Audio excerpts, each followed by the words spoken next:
Hello everyone, welcome to food is table. And ఈరోజు మనం పూరి రెసిపీని చూద్దాం. అది కూడా విలేజ్ స్టైల్లో చాలా స్పాంజీగా ఉండే విలేజ్ స్టైల్ పూరిని ఈ వీడియోలో ప్రిపేర్ చేసుకుందాం. 1 kg గోధుమ పిండికి ఒక 2 స్పూన్ గోధుమ రవ్వ, 2 స్పూన్స్ ఆయిల్ వేసి కొద్దిగా సాల్ట్ వేసి పిండిని కలుపుకోవాలి.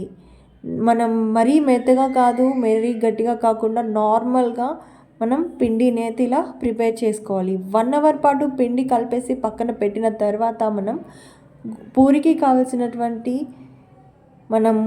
గోధుమ పిండిని ఇలా నిమ్మకాయ సైజ్ అంతా ఉండలుగా చేసుకొని పక్కన పెట్టేసుకోవాలి. చాలా సింపుల్ అండ్ ఈజీ అండి. నార్మల్గా ఇప్పుడు హోటల్ ఎక్కడైనా వెళ్ళినప్పుడు హోటల్కి కానీ రెస్టారెంట్లో వెళ్ళినప్పుడు ఇలా పూరీలు పొంగుతూ కనిపిస్తూ ఉంటాయి. సో ఎలా చేస్తారు ఏంటి అనేది చాలామందికి ఒక క్వశ్చన్గా ఉంటుంది.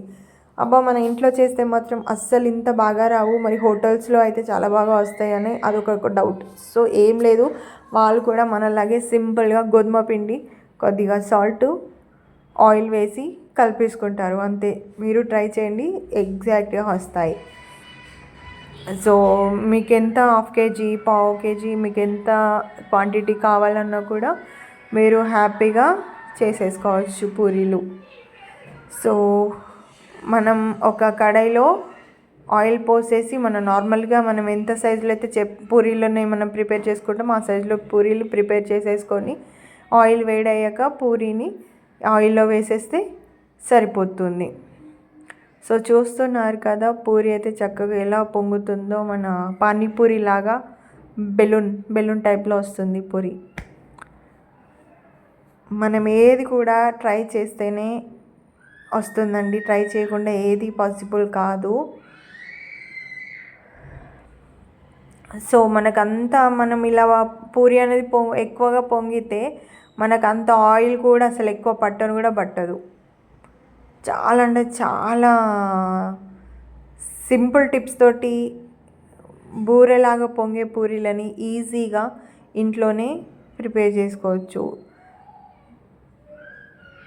మనం మార్నింగ్ బ్రేక్ఫాస్ట్లో కానీ, లేదు పిల్లలు అడిగినప్పుడు ఇలా పానీపూరిలా పొంగినటువంటి పూరీలను చేసిస్తే పిల్లలు చాలా హ్యాపీగా తింటూ ఉంటారు, చాలా ఎంజాయ్ చేస్తూ తింటారు. సో చూస్తున్నారు కదా ఎంత చక్కగా పూరి అనేది పొంగుతుందో.